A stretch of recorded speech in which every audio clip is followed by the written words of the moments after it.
Hey there. So I'm going to take you through a tour of my keyboard rig and how I have things set up for Pink Floyd Learning to Fly. My sound module is Mainstage. I've got two MIDI controllers, which I'll go over the setup for these two guys under a separate video. And let's start by taking a look at what we've got going on in Mainstage. Down here on the bottom, you can see my splits. So in the left hand of the bottom keyboard, we've primarily got these strings and accordion. And if we listen to the original, you get a little bit of a sense.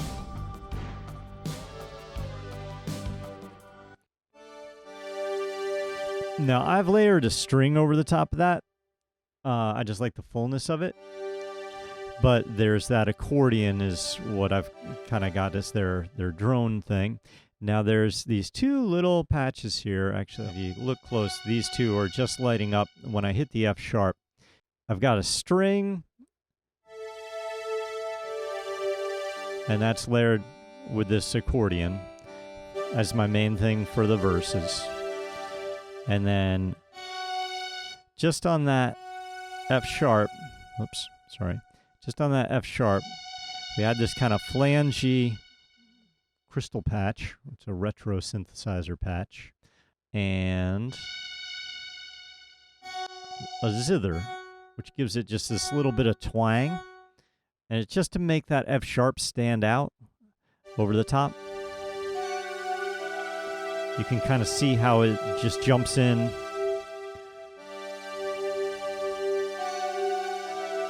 So by looking at the meters there, you can get a sense. And if we just listen to the original again.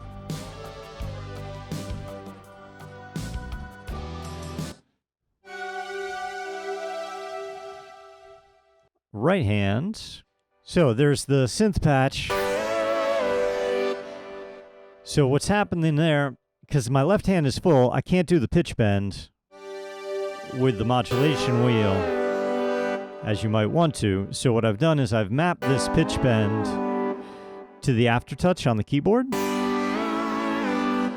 And Mainstage is nice because it just gives you these modifiers, MIDI modifiers. And so what I've done is I've just taken a MIDI modifier and I've taken the input event of aftertouch and I've mapped it to my pitch bend. So it's also adding the vibrato because I'm choosing to play through, so the aftertouch still does the modulation that it was doing before, but I can turn that off. Now it only does the bend without the modulation, but I actually like the little bit of modulation that it gives. It just gives it that little vibrato.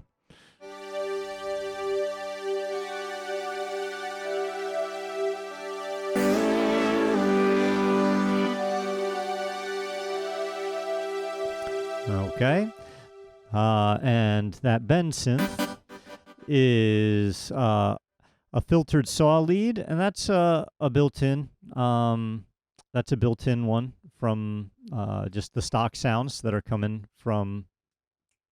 Hey, sorry, I got some doggies over there that are getting ready to wrestle each other. Knock it off. They're getting bored. They're getting bored with this tutorial. Turning around into the verses, there's a Fender Rhodes. So that is a Contact Scarby A200 with just a little bit of reverb on it. So, verse.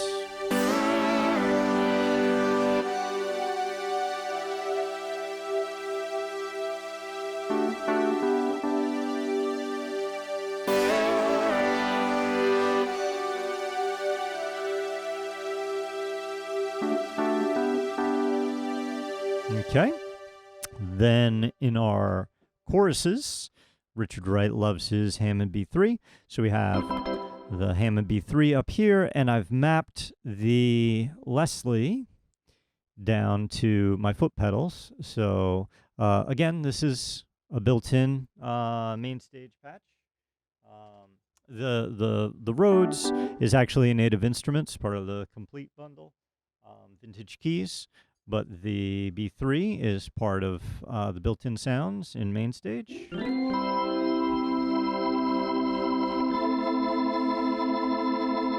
Condition grounded, but determined to try. And I'd probably layer that with the strings.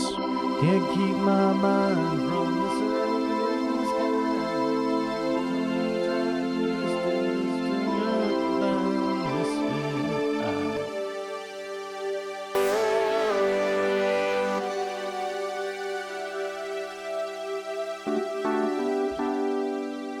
Okay. So then we get into the bridge. So in the bridge, we've got... So I tried to do this just with an arpeggiator, so I could just hold the keys down and have it run the arpeggiation for us. The problem with that is, inevitably, even if I'm tapping tempo earlier in the song, once we get to the bridge, things get a little bit fluid, timing gets out, arpeggiators can be really tough, especially if you've got a drummer who's like not really like locking in on a click.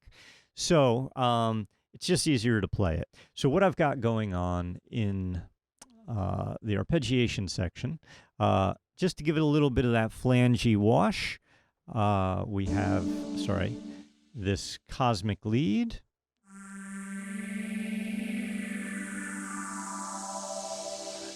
And that is Cosmic Ascent. That's in the synthesizer preset pad and Cosmic Ascent. So it's a stock one. Oh, well, actually, you can hear. If you hear, I just set it back to the original. I've actually brightened that up. So what I've done is I just went in and changed some of the filter and the resonance. Just to open some of these things up a little bit. Just playing with some of the controls. So you'll have to experiment a little bit. Just kind of do your own. 1 second here. Hey. I also have this kind of percussive. I like it. It's like almost like a kalimba kind of thing. It's this alchemy patch called Warped Pluck. Cool thing, it's also on the fall of it. It's got a, you hear how the pitch kind of falls away?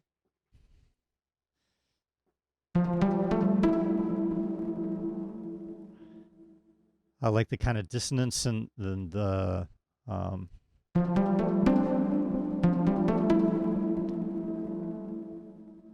I like the dissonance, how that falls off. And then we have the 80s Starlight patch, which has that sync kind of wet, kind of splattiness to it. And that's definitely prevalent in the original if we jump up to the bridge in the original.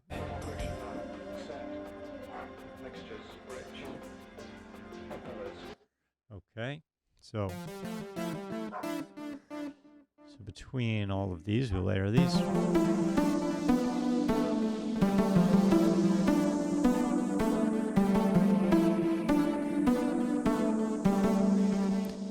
I also have the delay set to be in time with the track, and so then I don't have to really play every note. I can kind of play against some of these delays that are bouncing around. And if you got a big PA with stereo, I mean, it's really cool. You can kind of have stuff kind of dancing around and flying around. And so in that 16-bar bridge section, as I'm kind of approximating that arpeggio up here, every few bars, you can kind of bring in those strings to move things along. And down here, I've got some effects. Just little stuff that you can kind of have flying around. So just kind of stuff to add some ambiance to it.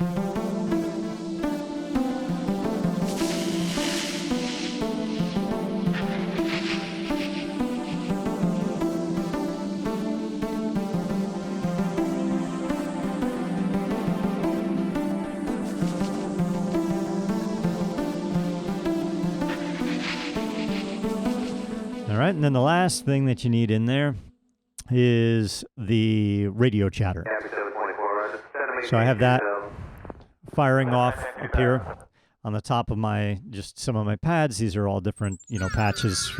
So different samples from Floyd. So I've got all these loaded into a sampler that I can trigger from the pads. The radio chatter that I've got is you can find this stuff on the internet pretty readily. It's not the actual chatter from Pink Floyd where he's talking about flap set and fuel to full and all that kind of stuff. It didn't really matter to me so much to be literal, because once it's underneath the other stuff that's going on.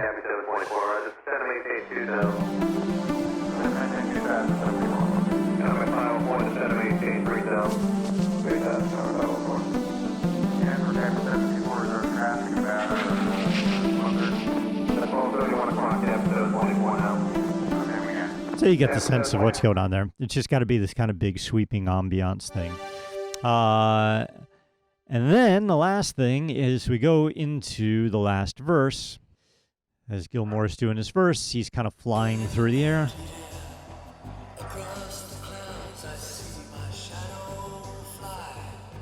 The arpeggiator is still going on. What I'm doing there is I go back to the verse, but up here on one of my modifier knobs, I've got a wind. Whoops, let me go back into Mainstage so you can see what I'm doing there.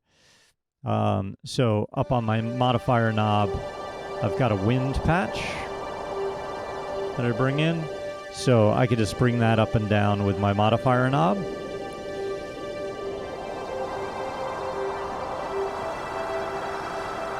So we fly along, and you can,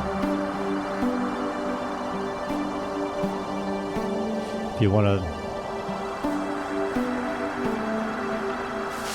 even put in more of that kind of stuff. It's all just dreamy kind of fly around stuff.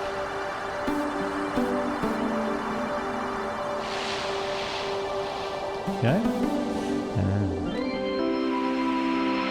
And I just got to bring my wind back out.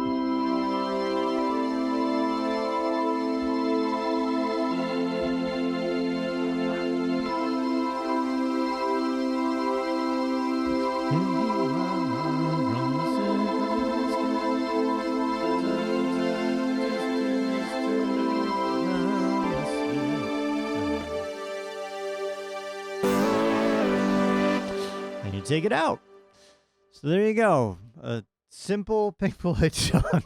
It's just got like 12 layers of sounds and samples and all this kind of stuff. So that's Richard Wright, right? He's an arranger as much as he's a keyboard player. So not particularly difficult keyboard parts in terms of getting them underneath your fingers. But each little hit, each little thing kind of has a signature something about it that's really unique and super identifiable. And like that's what you recognize about a Pink Floyd song. And when that stuff is missing, it really does leave a hole, which kind of speaks to his brilliance and the brilliance of the band, right? It's the sum of these simple parts, but you put them together and it's really something kind of magical. So hopefully this helps you get up and running with learning to fly in short order.